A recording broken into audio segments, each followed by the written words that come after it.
김기영 작가님 만나 뵙겠습니다. 안녕하세요. 안녕하세요. 전시 작품과 관련해서 전반적으로 감정과 관련해서 담으신다고 이야기를 하셨어요. 그리고 이번 작품에서는 우울감을 위주로 담으셨다고 이야기를 하셨는데 그 우울감과 관련해서 몇 가지 질문을 드려보려고 해요. 우울감에 빠질 때 그 우울감이 자의적으로 분리되어 버린 것 같다라고 하셨는데요. 작가님의 의지와는 별개로 우울감에 빠지게 되기 때문인지 이렇게 표현하게 된 이유가 무엇인지 궁금합니다. 사실 텍스트로 자의적이라는 표현이 이제 작업하면서 나왔던 것 같은데 아마 약간 그런 뜻으로 제가 얘기를 했던 것 같아요. 뭔가 그러니까 모든 제 작품들에서는 정서적인 도취라는 그런 키워드가 있는데 그 중에서도 우울함이라는 감정이 그것들 중에서도 조금 어떤 단절? 세계로부터의 단절? 혹은 자기 자신으로부터의 단절이라는 면이 좀 커가지고 그렇게 말을 했던 것 같아요. 그리고 이제 그런 우울감을 가라앉은 침전물이라고도 표현을 하셨어요. 저는 가라앉은 침전물 하면 약간 휘저어버리고 싶다라는 생각이 좀 들거든요. 우울감에 대한 생각도 비슷한 것 같은데 작가님은 오로지 이제 선명하게 존재하는 침전물을 바라보는 편이신지 아니면 이거를 휘저어버리시는 편이신지 궁금합니다. 네, 예전에는 좀 휘저어버리는 편이었던 것 같아요. 어쨌든 휘저는다는 게 이제 그런 우울감부터 벗어나는 그런 느낌이잖아요. 근데 이제는 이제 뭔가 벗어난다, 그런 부정하는 영역이 아니라는 생각이 들어서 있는 그대로 인정하고 좀 확실히 어떤 상태인지를 확실하게 명확하게 알 수 있게끔 되게 하는 그런 게 더 중요하다 생각해서 그렇게 행동하는 것 같습니다. 맞아요. 보통 이제 사람들마다 우울감을 극복한다고도 표현을 하는데 그래도 뭔가 우울감을 극복하는 작가님만의 방법도 있으신지도 궁금해요. 사실 저는 원래 예전이었으면 극복한다는 표현을 저도 썼겠는데 근데 이제 요즘에는 우울감이라는 걸 극복해 나간다는 그런 영역이 아니라는 생각이 좀 있어요. 왜냐면 감정의 일부분이고 사실 제 일부분인데 그걸 부정하면 저를 부정하는 그렇게 되기도 하거든요. 그러면 어떤 식으로든 저한테도 그렇고 저의 주변 사람들 어떤 조직이나 단체 가까운 지인들 모두에게 어떤 식으로든 피해가 끼치고 좋은 경우가 없었어요. 너무 해로워가지고 이제 온전히 받아들이려는 연습을 좀 평소에도 하는 편이고 그런 우울함이 왔을 때도 그냥 나 지금 우울할 때구나. 그러니까 잘 안 되긴 하지만 사람이니까 너무 고통스럽잖아요. 불편하고 근데 이제 최대한 그렇게 받아들이려고 일상적인 그런 일부다라고 최대한 생각을 하려고 하고 다만 이제 조금 그런 기간을 조금 단축시킨다고 해야 될까요? 조금 이제 너무 그 속에 빠지지 않도록 유지하면서 좀 단축시키는 방법이라고 하면 집안일을 좀 이렇게 한다거나 분리수거를 한다거나 아니면 방정리 같은 그런 것들을 하면서 조금씩 뭔가 일상의 일들을 조금씩 채워나가는 게 저한테는 도움이 되더라고요. 이제 작품 이야기를 조금 더 해볼까 하는데요. 작품 중에서 사과를 나눠 먹고 있는 두 사람의 모습이 보여요. 이런 사람들의 모습은 약간 우울을 연관시키기가 보기에는 조금 어려웠는데요. 이 작품에 대해서도 간단하게 설명해 주실 수 있을까요? 이건 일단 제가 예전부터 구상을 조금 했던 작업이었는데요. 그러니까 이제 침전물이라고 했지만 그게 침전물이란 하나의 비유 메타포에서 한 번 더 의인화를 시켜가지고 이렇게 두 번의 그런 비유로 만든 작업인데 이제 침전물이라는 건 사실 어떤 혼합물에서 분리돼서 가라앉은 찌꺼기 같은 느낌? 그 중에 일부가 가라앉은 그런 건데 그게 약간 분리와 단절이라는 키워드가 있어요. 그래서 사과를 물고 있는 그 두 사람이 자기 세계에 빠져있는 듯한 모습이 보이는 게 좀 중요했어요. 신상을 표현하는 게 이 작업에선 되게 중요한 부분이어가지고 딱 봤을 때 뭔가 그들만의 세계라는 말이 있잖아요. 그래서 그런 게 좀 보였으면 했고, 그래서 이제 얼굴 합이 조금 어울리는 친구들로 이제 모델분도 섭외를 했고 해서 했는데, 사실 이제 여기서 사과에 대해서 저한테 물어보시는 분들이 진짜 많았는데, 사실 작업을 할 때 사과가 그렇게 중요한 건 아니었어. 원래 그 소품 중에서는 마시멜로도 있었고 다른 뭐 가위나 돌 같은 것도 있었는데, 약간 노치잖아요. 어쨌든 노치고 그들만의 세계면 약간은 묘하게 섹슈얼한 느낌도 조금 풍기면 좀 더 그런 매니악하고 뭔가에 빠져있는 듯한 감성을 표현했을 때 극대화되지 않을까라는 생각을 해서 좀 즉흥적으로 갑자기 이제 이거 말고 좀 더 있으면 좋겠는데 하다가 이제 갑자기 사과 사와가지고 새벽에 그렇게 진행했던 것 같아요. 그리고 공간 작품에서 모서리에 위치한 갈색과 회색으로 이루어진 네모난 조각이 있어요. 이거는 무엇을 표현하는 건지, 그리고 갈색과 회색은 어떤 의미인지도 궁금해요. 사실 이 작업은 이제 학부 때 대학생 때 했던 작업인데, 이제 그때 한창 사진을 처음 시작했었는데 이제 예술 사진을 찍어야 되니까 열심히 막 공부도 하고 했었는데, 이제 사실 사진이라는 매체 자체는 평면인데 입체감이나 공간감이 굉장히 중요한 그런 작업이에요. 어떤 분야, 그 사진 안에 여러 분야에서도. 근데 이제 저는 항상 특징이 정적이고 되게 입체감 없고 좀 평면적인 사진을 굉장히 많이 찍었는데, 찍기도 하고 제가 찍은 사진들은 다 그렇게 나오는데 그게 항상 좀 고민이었어요. 그래서 어떤 공간이라는 개념과 평면이라는 것에 대해서 조금 공부를 하면서 괴리가 있을 때 여러 가지 실험을 했던 작업인데, 이제 그 내용 사실 뭔가 콜라주처럼 만들고 싶었어요. 그게 그 우드락으로 이제 공간을 만들고 조그만 하나 모형을 만들고 거기에 거울을 세워서 이제 비춰지는 어떤 것들을 찍은 거예요. 네. 되게 아날로그 방식의 그런 회화적인 느낌을 내면서 공간이지만 좀 회화적이고 좀 기하학적인 뭔가를 만들면서 그런 고민들을 좀 나만의 방식으로 풀어보자라는 생각에 해봤던 좀 실험적인 작품이었던 것 같아요. 그리고 니콜과 헨리라는 그 작품 2개가 있었어요. 맞죠? 네. 그 니콜과 헨리는 약간 사람 이름 같기도 하거든요. 이거는 무엇에 붙여준 이름인지, 왜 니콜과 헨리로 지으셨는지도 궁금해요.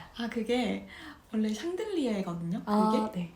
그 하나의 샹들리에 일부분을 찍었던 건데, 그거를 그냥 사실 전 사진 작업을 할 때 항상 즉흥적으로 그때그때 하고 싶은 것들로 하는데, 이렇게 막 가지고 놀다가 좀 유리잖아요. 네.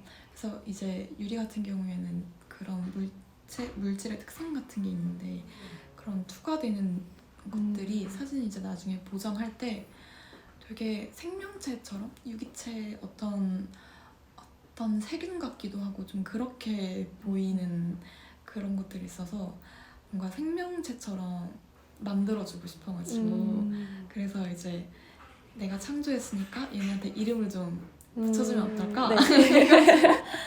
약간 창조주의 입장으로. 창조주죠. 그래 넌 했니?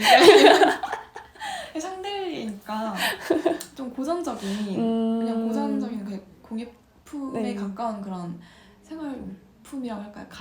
가구니까 좀 고전적인 이름 세련되면 안 되니까 이제 니콜이 굉장히 예스러운 이름이더라고요. 니콜, 헨리 이렇게 남자 여자애 2명 하나 해주면 좋겠다 했었고, 약간 나중에는 그런 나라별로 그런 국가별 예술 공예품 같은 걸로 이렇게 비슷한 연작을 만들어서 그 나라의 이름, 그 나라 사람들의 이름을 좀 지어줘도 재밌겠다라는 생각을 하고 있어요.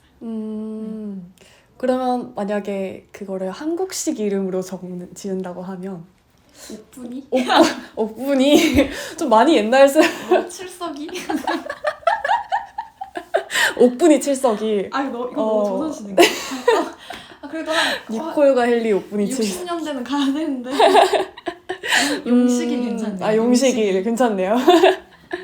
네. 그리고 이제 다른 작품들 중에서 잉크젯 프린트라는 게 있었어요. 혹시 잉크젯 프린트가 어떤 건지 구체적으로 설명해 주실 수 있을까요? 아, 근데 잉크젯은 그렇게 막 특별한 그런 재료는 아니고 저희가 보통 이제 인쇄할 때 네. 평소에 저희도 이제 인쇄집 가가지고 인쇄할 때 하는 컬러 프린트 종류 중에 하나예요. 말 그대로 잉크가 그런 CMYK 네 가지 네. 컬러로 이제 혼합해가지고 인쇄가 나오는 방식인데 저희 일반적으로 쓰는 프린트 방식이라고 생각하시면 돼요. 근데 색깔이 좀 선명하기도 하고 이제 뭔가 좀 안전하게 네. 거의 처음 해보던 작품이어가지고 그건 좀 네, 색감을 좀 이렇게 그냥 안전하게 좀 뽑아보고 싶다 해가지고 했던 것 같아요.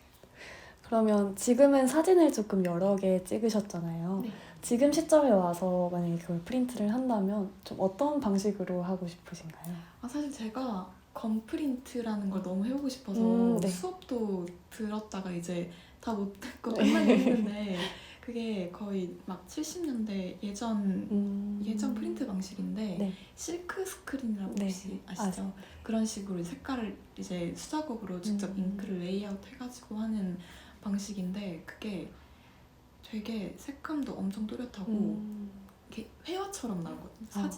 사진보다는. 그래서 그런 걸 한번 좀 더 이렇게 배워서 디벨롭 해가지고 해봐도 좋을 것 같아요. 그리고 침전물이라는 작품이 약간 그림 같기도 사진 같기도 해요. 약간 이 작품을 제작하실 때 가장 신경 쓴 부분이 어느 부분이셨는지도 궁금합니다. 아, 아까 말씀하신 네. 것처럼 조금 이제 그림과 사진의 그런 경계에 있는 좀 모호하고 몽환적인 느낌이 일단 사진에서 드는 게 가장 중요했고 이거는 셀렉하면서 이제 있던 기준인데 상업사진 같으면 안 되는 게 좀 중요했어요. 그냥 이제 뷰티나 좀 컨셉추얼한 걸 할 때는 이런 스타일링의 느낌으로 촬영하시는 작가분들이 계시는데 사실 지금도 조금 연상되는 것들이 있긴 한데 이제 너무 뚜렷하고 선명하게 뭔가가 연상되지 않았으면 해가지고 그런 거에 좀 신경 썼던 것 같아요. 그리고 웨이크업이라는 작품도 있었어요. 느낌표 2개 붙었죠. 네. 웨이크업이라는 작품은 약간 빛처럼 보이기도 하는 구불구불한 긴 면의 형태들이 있었는데요. 이 작품은 어떤 정서에 도취되어 있을 때의 상황을 표현하신지도 궁금합니다. 아, 이것도 사실 뭐 어쨌든 정신적인 거라는 거에서는 이제 맥락이 비슷하긴 한데 이건 정서라기보다는 사실 악몽 꿀 때 네. 이제 너무 괴롭잖아요. 그 악몽을 꾸는데 제 악몽은 누구든 악몽이란 건 지독하고 좀 그렇잖아요. 근데 저 같은 경우에도 지독한데 전 좀 현실적인 그런 것들이 섞여 있어가지고 깨어나도 너무 고통스러운 그런 꿈들을 이렇게 꿀 때가 있어요. 그래서 이제 그런 상태를 뭔가 이렇게 표현을 하고 싶었는데 그래서 검은색 배경에 말씀하신 대로 구불구불한 그게 LED 그 선을 뭐라 해야 되지? 이렇게 되게 불규칙하게 막 움직여서 장노출로 찍은 그 셔터 스피드 천천히 찍히면 이제 그 흔적, 그 잔상 같은 게 남잖아요. 그런 식으로 이렇게 드로잉 하듯이 했던 거였는데 네, 좀 이런 느낌이지 않을까 해서 했고 이제 제목은 좀 이렇게 일어나라고 깨워주고 싶어. 악몽에서 제가 저한테 좀 깨어나게 해주고 싶어서 이름 그렇게 붙였는데 소리쳐주고 그러면 최근에 또 이제 저기서 전시를 하셨잖아요. 여기서 전시하신 작품들 중에서 뭔가 가장 애정이 담겨있는 작품이 있다면 한번 소개해 주실 수 있을까요? 저는 아무래도 이번에 필승사에서 이제 감사하게 전시를 하게 됐는데 여기서 했던 작품이 네, 좀 의미가 있고 좀 기억에 많이 남아요. 왜냐면 이 작품을 이제 헤어 메이크업 해주시는 다른 이제 저희 상업사진 같이 포트폴리오 준비하는 헤어 메이크업 그 아티스트 분이 계시고 이제 또 다른 모델 2분을 또 섭외를 해야 되는데 이제 이분들 시간 맞추기가 되게 어려웠거든요. 그래서 이제 겨우겨우 맞췄는데 이제 메이크업 아티스트 분이 한 분만 계시니까 근데 모델은 두 분이잖아요. 그래서 너무 오래 걸리는 거예요. 거의 4시간 네. 준비만 4시간을 혼자서 그냥 순수하게 이제 작품 한다니까 도와주신 거죠. 모델분들도 그렇고 아티스트 분도 그렇게 와서 해주시는데 진이 나중에 빠지셔가지고 팔을 못 드시는 거예요. 근데 이제 이런 촬영 보면서 어시스트도 같이 모니터링하면서 어시스트 조금 해주셨는데 그렇게 해서 다 촬영 끝나고 보니까 1시 반. 새벽 1시 반. 입이. 근데 이분들은 어떤 대가 없이 순수하게 저를 그냥 도와주신 거잖아요. 그 새벽에 눈물이 나. 진짜 내가 뭐라고 너무 고맙다. 어떻게 이 사람한테 어떡하냐 나. 감사하다고 다 집에 데리고 같이 가고 그 머리도 네. 머리 한 3번 감으셨대요. 녹여가지고 스프레이를 다 굳히거든요. 네. 스프레이 한 통 다 썼고 좀 두피 따가울 것 같은 느낌. 그러니까 이 머리가 그냥 그래서 완전히 그 아시죠? 그 망한 머리 네. 이런 얘기 되네. 약간 그런 느낌. 네, 그거 제가 보시라고. 녹이셔야 된다. 근데 다행히 또 재밌다고 해주시고 다행. 이런 것도 언제 해보냐 긍정적으로 또 해주셔가지고 그렇다면 너무 감사하죠. 그러면 또 앞으로 해보고 싶은 작품이 있으시다면 어떤 게 있으신지도 궁금해요. 어떤 작품 사진 네. 같은 부분이면 요즘에 사실 그 전부터 이제 그려왔던 스케치들이 있어요. 약간 인체를 이용해서 이렇게 인체를 소품처럼 이용해가지고 이렇게 촬영하는 작업이 있는데 근데 이제 인체 일부분 팔만 쓴다거나 아니면 진짜 가슴만 보여지게 그런 패턴을 만든다거나 그런 좀 기괴한 것들이 있는데 이 작업을 당장은 좀 하기 어려울 것 같고 왜냐면 이제 모델들을 구하기가 아무래도 좀 어렵고 이제 사진은 이제 여러 명의 스텝이 한 자리에 모여가지고 그 자리에서 결과물을 내야 하는 작업이어서 이제 구성하고 이제 뭔가 기획을 할 때까지의 과정이 되게 오래 걸려요. 네. 그래서 좀 그런 게 준비가 되면 이제 언젠가는 꼭 그거를 이제 작업을 해보고 싶습니다. 그러면 인터뷰는 여기서 마무리하겠습니다. 네, 감사합니다. 감사합니다.